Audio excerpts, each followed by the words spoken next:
It is always a mystery to me how the women got on before the looking-glass was invented, and indeed some of the men, if it went to that, they're often enough in front of it.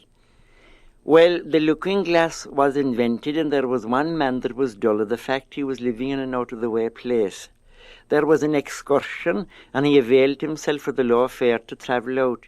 And when he got to the city, he went down the main street and into a big shop, where he saw a heap of these little shiny things up on the counter, little oblongs, no bigger than a small cigarette box. So he took up one of the shiny things and he put it that way in front of his face, and he said, "Picture of my father, wherever they got it." And turning to the girl inside the counter, he said, "How much are these going for?" Yet it was only a trifle. So he bought what he thought was a picture of his father, and he put it into his pocket.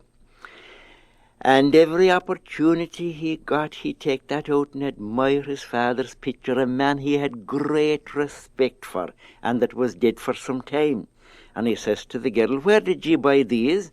And she said, "They came from London." "Oh, London," he said. "My father was never in London. Maybe he passed through London on his way to heaven." Well, he brought home the picture of his father, but he was very careful not to let his wife see it, for indeed she didn't have the same respect for the father-in-law. Which of 'em have? Well, curiosity was killing her, for she saw him going to the pocket and taking out this, whatever it was, and admiring it.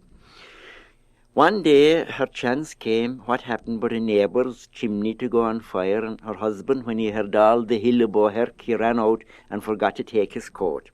He was no sooner gone than her ladyship dived into the inside pocket and took out the looking-glass and put it up in front of her face and said, "Who's this old hairpin?" And indeed, wherever he met her, she is no great shakes. I can tell you, if that's what's drawing him off into the cities, I'll soon put a halt to his gallop. And she put the looking-glass back into his pocket and geared herself for battle. And we all know what women can be in such a situation. Her husband came back after he had done the good turn for the neighbour, and of course she approached him. "Such a thing," she said.